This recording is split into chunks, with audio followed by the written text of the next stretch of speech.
हमारा दिल धड़कता है इंडिया के लिए, तो वहां से जो मैसेज निकले पूरी दुनिया में, उससे हम लोगों को खुशी महसूस हो, जिससे कि हम ज्यादा से ज्यादा और पार्टिसिपेट करें इंडिया के डेवलपमेंट के।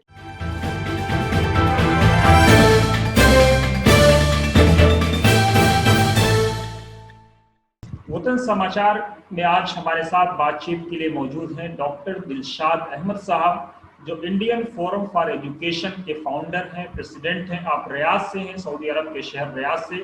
डॉक्टर साहब, आपका स्वागत है। Thank you very much. अहलन व सहलन व मरहबा। कैसा लग रहा है डॉक्टर साहब, सऊदी अरब का माहौल कैसा है? अल्हम्दुलिल्लाह इट्स फाइन, बहुत अच्छा माहौल है। और यहाँ पर लॉकडाउन भी कम्प्लीटली खुल गया है, एक्टिविटीज हैं, यूनिवर्सिटी रेगुलर जा रहे हैं, स्टूडेंट्स नहीं आ रहे, बस अब ये ऑनलाइन चल रहे हैं। कोरोना का क्या सिचुएशन है वहाँ पर? सिचुएशन अंडर कंट्रोल है, पूरी तरीके से कंट्री ओपन है, कोई लॉकडाउन नहीं है। ओनली जो गाइडलाइंस हैं गवर्नमेंट ऑफ सऊदी अरब की तरफ से, डिस्टेंसिंग है, मास्क है एंड गैदरिंग, थोड़ा प्रिकॉशंस हैं, अदरवाइज इट्स नॉर्मल। डॉक्टर साहब, हम आते हैं मुद्दे की बात करते हैं। भारत के लोगों की सऊदी अरब में क्या छवि है? बड़ा अच्छा सवाल किया आपने। बहुत अच्छी छवि है, बहुत ही लॉयल, हार्ड वर्कर और जिम्मेदारी से काम करने वालों की इमेज है। सऊदी अरब में सभी यहाँ के जो सऊदीज हैं, एंटरप्रेन्योर हैं, वो इंडियन लोगों को बहुत रिस्पेक्टफुली बात करते हैं, उनको ट्रीट करते हैं because of their skilled and knowledge and hard work. Doctor साहब, आपने देखा होगा जिस तरह से कोरोना को एक स्पेशल कम्युनिटी से जोड़ने की कोशिश हो रही थी, खासतौर से भारत के मुसलमानों से, कि कोरोना के लिए भारत के मुसलमान जिम्मेदार हैं। खासतौर से तबलीगी जमात के लोगों का नैरेटिव क्रिएट किया गया था। उसके बाद एक गल्फ में, खासतौर से मिडिल ईस्ट में, गल्फ खाड़ी के देशों में एक उथल पुथल देखने को मिली। थोड़ी सी बेचैनी थी इस बात को लेकर के कि इस तरीके से जहाँ पर एक बहुत ही एक हार्ड वर्क की, एक टीम वर्क की, एक मिल करके इस पेंडेमिक से फाइट करने की जरूरत थी, वहां पर थोड़ा सा इसको टर्न दे दिया गया है। हमारे जो लीडर्स हैं उसने इस बात को इनकार किया, और मेरे ख्याल से जिस चैनल ने या जिसने इस बात को, मुद्दे को उठाया गया था, उसको क्रिटिसाइज भी किया गया था। क्या मुस्तकबिल क्या देख रहे हैं भारत के लोगों का सऊदी अरब में? क्योंकि खबर आ रही है कि काफी लोगों की जॉब जा रही है, काफी लोग छोड़ करके इंडिया आ रहे हैं। क्योंकि छोटे जो बिजनेस हैं उसमें जाहिर सी बात है, उनको जब काम नहीं होगा, फैक्ट्रीज नहीं चलेंगी और टर्नओवर उस हिसाब से नहीं होगा, तो कट डाउन करना पड़ रहा है। तो सऊदी अरब में ही नहीं, मेरे ख्याल से all over the world cut down है। तो वो सेम सिचुएशन यहाँ पर भी है। आप लोग तो एजुकेशन से आते हैं, एजुकेशन की क्या सूरत हाल है? ऑब्वियसली जो प्रैक्टिकल क्लासेस हैं और जो रिसर्च अफेक्ट हो रही है, थोड़ा सा वो तो हो रहा है, लेकिन ऑनलाइन हम क्लास कर रहे हैं। और मैं तो खैर ऐसे इंस्टीट्यूट पे हूँ जहाँ पर के पहले भी हमारे क्लास में लोग, सारे बच्चे आईपैड लेके बैठा करते थे और हम स्मार्ट बोर्ड पर पढ़ाया करते थे। आज वो आईपैड लेकर घर बैठ रहे हैं।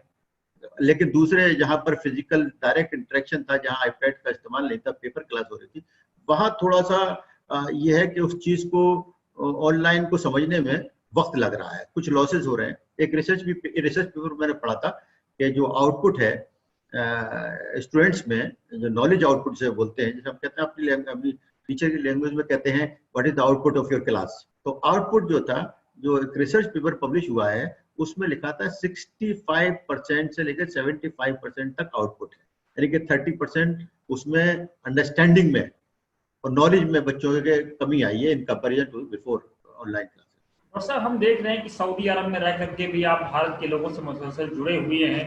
खासतौर से जो भारत के मुसलमानों की प्रगति और सुधार का जो मामला, उसमें भी आप बढ़ करके हिस्सा ले रहे हैं। इम्पार्क जो संस्था बनी है, उससे भी आप जुड़े हैं, क्या कारण है जुड़ने का?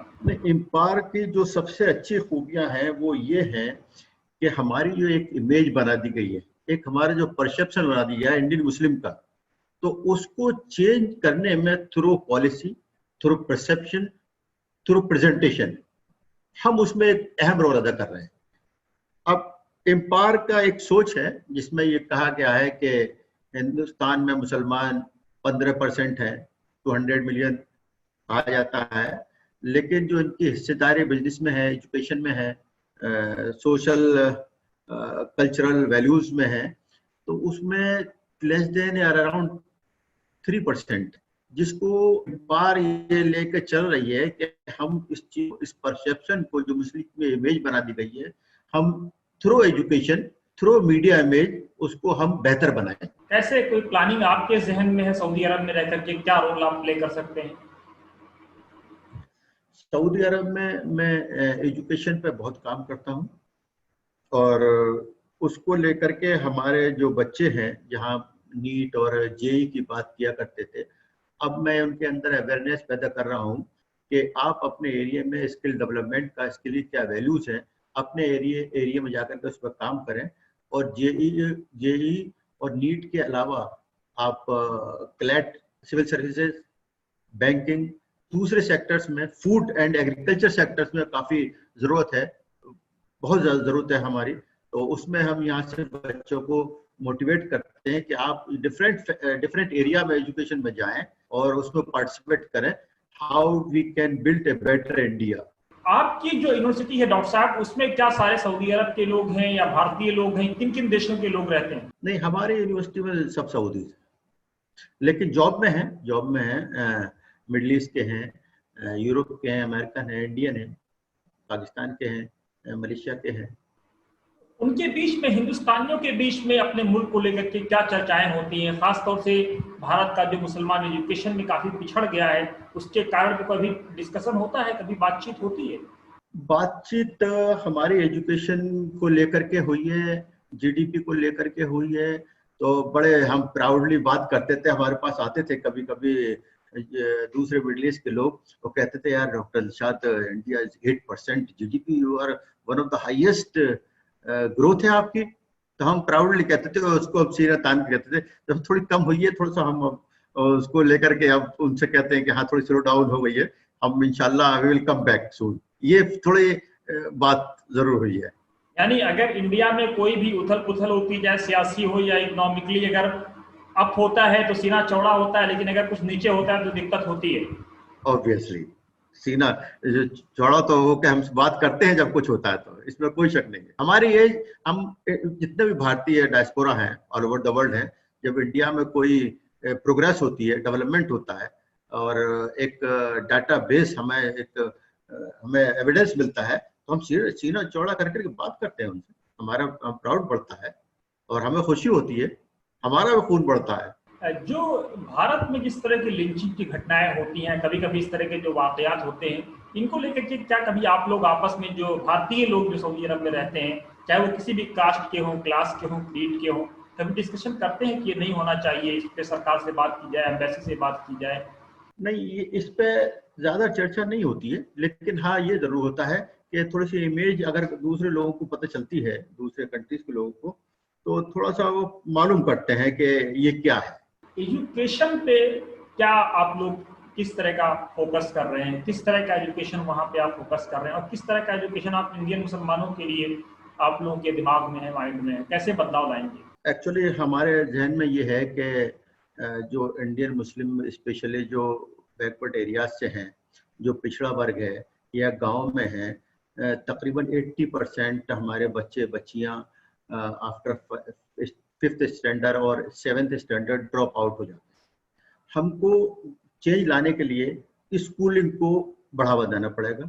हमको ये कोशिश करनी पड़ेगी हम किसी भी तरीके से इन बच्चों को 12th क्लास तक ले जाएं। जब एक बच्चा 12th क्लास तक पहुंच जाता है तो उसकी इतनी समझ आ जाती है कि आगे उसको कैसे करना है। ये हमारा मेन मुद्दा रहेगा, और बगैर इसके हम तरक्की एजुकेशन में नहीं कर सकते। हमको स्कूल लेवल पे उनको जो ड्रॉप आउट है 80%, हम उनको कम से कम उनको ईयर वाइज घटाना पड़ेगा। डॉक्टर साहब, अपने बारे में कुछ बताइए, आप किन हालात में, किन परिस्थितियों में कैसे यहाँ तक पहुंचे? मैं तो अल्हम्दुलिल्लाह एक बिजनेस फैमिली से हूँ। मेरे फादर फिरोजाबाद में एक बिजनेस एंटरप्रेन्योर थे, और मैंने हाई स्कूल, आपको ताज्जुब होगा, मैंने हाई स्कूल उस स्कूल से किया है जहाँ पर मैं 2 मुसलमान थे, मैं अकेला मुसलमान था अपनी क्लास में। आरएसएस टाइप का स्कूल था, लेकिन मुझे कोई परेशानी नहीं हुई, वहाँ सपोर्ट मिलता था उस वक्त मुझे। और वहाँ से मैंने हाई स्कूल करने के बाद में मैं अलीगढ़ मुस्लिम यूनिवर्सिटी गया। वहाँ से मैंने 11th 12th BSc MSc PhD करी, PhD in chemistry. Then on the same day as I submitted my thesis, मैं जॉब मिल गई और मैं सऊदी अरब आ गया। मुझे वो हार्ड टाइम अभी देखने को नहीं मिला, एक बार मिला था जिससे मेरी जॉब खत्म हुई थी यहाँ, लेकिन दोबारा कंटिन्यू हो गई दूसरी जगह जब मैंने इंटरव्यूज फेस किया। जब जॉब जाती है तो उस वक्त क्या पीड़ा होती है? क्योंकि आज हम अपने भारत में खास तौर से देख रहे हैं, दुनिया के अलग अलग देशों की हम बात नहीं कर रहे हैं क्योंकि हम जिस देश में रहते हैं उसकी बात करें ज़्यादा अच्छा है। आज हमारे भारत में जब लाखों लोगों की जॉब्स जा रही हैं, उसको किस तरह से आप देखते हैं? जब एक समय आपकी जॉब चली गई थी, दोनों को कैसे कलब कर पा रहे हैं आप? कितनी पीड़ा होती है, कितनी दुख होती है, कितनी तकलीफ होती है? जॉब चाहे भारत में हो अहमद साहब, चाहे जॉब सऊदी अरब में हो, चाहे जॉब दूसरे वहाँ कंट्री में हो जहाँ पर आपको रेजिडेंशियल परमिट ना हो, वहाँ परेशानी तो आपको आएगी। इसलिए कि जब जॉब खत्म होती है, आपका है वर्किंग वीजा, जब जॉब खत्म होती है तो आपको जाना पड़ता है, और जब वर्किंग वीजा होता है वो तभी तक वैलिड होता है जब तक कि वो रिन्यू ना हो जाए, और रिन्यू होता है जॉब रिन्यू होने के बाद में।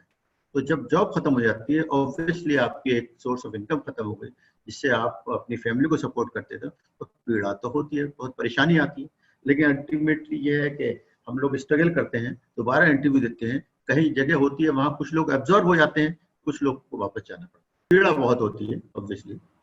और सर ये बताएं कि जिस तरह से एक परसेप्शन बना हुआ है खास समाज के उस तबके को लेकर के जो अमीर है या एक स्टैंडर्ड तक पहुंच गया है, कि वो लोग जब तरक्की कर लेते हैं तो अपने पीछे देखना नहीं चाहते, अपने आसपास लोगों को भटकने नहीं देना चाहते, लोगों का दुख दर्द नहीं सुनना चाहते, इसमें कितनी सच्चाई है? हम जिनके स्पेशली मैं जिनकी सराउंडिंग में रहता हूँ, जो मैं सोशल वर्क करता हूँ, उसमें तो मेरे साथ ऐसा कोई नहीं। होंगे कुछ लोग, मैं सुनता हूँ, लेकिन मेरा कभी ऐसे लोगों से वाक़या पड़ा नहीं। इसलिए कि जब राशन की बात आई थी लॉकडाउन की, तो हमने काफ़ी राशन डिस्ट्रीब्यूट किया था और सबने बढ़ चढ़ कर के हिस्सा लिया था। क्या भारत में भी आप लोगों ने राशन डिस्ट्रीब्यूट किया था या सऊदी अरब में? दोनों जगह किया था। दोनों जगह। हमारे साथ एक सोशल वर्कर हैं जनाब सलमान खालिद साहब, वो हमारी टीम में इंडियन फोरम फॉर एजुकेशन में भी हैं, लेकिन उनका काम सोशल वर्क में बहुत है। वो जो लेबर कैंप्स हैं या जो लॉकडाउन में बाहर नहीं निकल पा रहे थे, उनके पास इंफॉर्मेशन आ रही थी, वो अपनी टीम के साथ में राशन का डिस्ट्रीब्यूशन यहाँ किया और इंडिया में भी किया, अलीगढ़ में भी किया, यूपी के दूसरे शहरों में किया, हरियाणा में भी पहुंचाया हमने, बल्लभगढ़ में पहुंचाया हमने। तो इस तरीके से हम जहाँ जहाँ हमको इन्फॉर्मेशन मिली है, अल्हम्दुलिल्लाह हमने काफी राशन डिस्ट्रीब्यूट किया without any caste, creed and colour. Doctor साहब ये तो परफेक्ट है कि जब आदमी एक लेवल तक पहुंच जाता है, उसका दिमाग बिल्कुल साफ होता है, जब उसको अच्छी एजुकेशन मिल जाती है तो कास्ट, कलर, क्रीड किसी को नहीं देखता है। ये बिल्कुल बात सच है। जब एक आपके स्कॉलरली थॉट्स डेवलप हो जाते हैं, मैं स्कॉलरली थॉट्स इसलिए कह रहा हूँ कि कुछ एजुकेशन करके कॉर्पोरेट टाइप की थिंकिंग भी हो सकती है कुछ लोगों की, लेकिन जब स्कॉलरली थॉट्स डेवलप हो जाते हैं फिर उसके सामने रिलीजन, कास्ट, क्रीड ये कुछ नहीं होता। वो ह्यूमन बीइंग को ह्यूमन बीइंग लेता है, वो उस ह्यूमन बीइंग की पीड़ा देख करके वो उस पीड़ा को समझता है और उसमें पार्टिसिपेट करता है, वो चाहता है ये खुश रहे। मैंने एक कहानी भी कहीं पढ़ी थी डॉक्टर साहब कि जब फल पक जाता है तो वो नरम हो जाता है, उसके अंदर मिठास आ जाती है और उसको छूने वालों को खुशी भी मिलती है। जाहिर सी बात है, जब कहानी तो पढ़ी है, लेकिन प्रैक्टिकली भी सही बात है। ये खाने में भी मजा आता है, खिलाने में भी मजा आता है। अब ये तो सच्चाई है। कच्चा फल कड़वा होता है, यानी जब आदमी परिपक्व हो जाता है तो वो मीठा हो जाता है, लेकिन जब परिपक्व नहीं होता है तो वो कड़वा ही रहता है। उसको उसको उसको जो है ना मीठा बनाने के लिए प्रोसेस करनी चाहिए। उस प्रोसेस में उस जो मैच्योर हो गए, जो परिपक्व हो गए, उस प्रोसेस में उनको पार्टिसिपेट करना चाहिए। देखिए बहुत सारे ऐसे लोग हैं, मैं जानता हूँ जो बिजनेसमैन हैं और उन पे अच्छी फाइनेंशियल उनकी हालत अच्छी है, हम उन पे अप्रोच करते हैं, उन पे टाइम नहीं है, वो वक्त नहीं दे सकते, लेकिन वो कहते हैं यार देखो डॉक्टर दिलशाद हम पर टाइम नहीं है, अगर कुछ इस टाइप की वो आपको जरूरत है तो आप हमसे कहें। तो हमने एक साहब को अप्रोच किया, वो उनका इंटरेस्ट नहीं है ज्यादा नाम लेने का, तो उन्होंने अल्हम्दुलिल्लाह हमारे कहने पे 60,000 रुपीज का उन्होंने राशन उस एरिया में पहुंचाया। नेकी खुद करिए या नेकी करने कम से कम लोगों से करवाइए, दोनों का सबब तो बराबर ही है। डॉक्टर साहब सऊदी अरब में हमने अभी एक फुटेज देखा आपका कि काफी वहां आपने बढ़ चढ़ के हिस्सा लिया, जो कोरोना वॉरियर्स थे उनको सम्मान किया, तो यानी एजुकेशन के साथ साथ सोशल वर्क भी बराबर चल रहा है। मैं पर्टिकुलर एजुकेशन को ही देखता हूँ, लेकिन हमारे जो कोलीग हैं जो इंडियन फोरम फॉर एजुकेशन में एक्टिवली पार्टिसिपेट करते हैं, सलमान खालिद साहब, वो काफी सोशल वर्क में साथ रहते हैं। उन्होंने कोरोना वॉरियर के जो फ्रंट लाइन वॉरियर थे डॉक्टर्स थे, उनके साथ उन्होंने कोरोना में काफी काम किया। इवन उन्होंने एक एम्बुलेंस का इंतजाम किया। कोई इन्फॉर्मेशन आती थी उनके पास से, वो उस पेशेंट को लेकर हॉस्पिटल में एडमिट कराया करते थे। इस टाइप की सोशल सर्विसेज वो करते थे। उसी को वो जब हमारे फोरम पे ये लेके आए कि मैं इनको फेलिसिटेट करना चाहता हूँ, इन्होंने बहुत काम किया है, तो हमने उनको कहा कोई बात नहीं है, हम अपने प्लेटफॉर्म से करेंगे। तो हमने उनको फेलिसिटेट किया। भारत के लोगों को सऊदी अरब से डॉक्टर दिलशाद को संदेश देना चाहेंगे? वहाँ के लोगों को सबसे पहले स्किल्ड पे ध्यान देना चाहिए। जब यहाँ लेबर आए तो स्किल्ड आए, ट्रेनिंग लेकर के आए, उसमें उनको अच्छी सैलरी भी का फायदा होगा। और हिंदुस्तान में लोगों को ऐसे काम करना चाहिए जिससे हम लोग जो बाहर मुल्कों में रहते हैं, हमारा दिल धड़कता है इंडिया के लिए, तो वहां से जो मैसेज निकले पूरी दुनिया में, उससे हम लोगों को खुशी महसूस हो, जिससे कि हम ज्यादा से ज्यादा और पार्टिसिपेट करें इंडिया के डेवलपमेंट के। बहुत बहुत शुक्रिया डॉक्टर साहब। Thank you very much. Thank you. Thank you.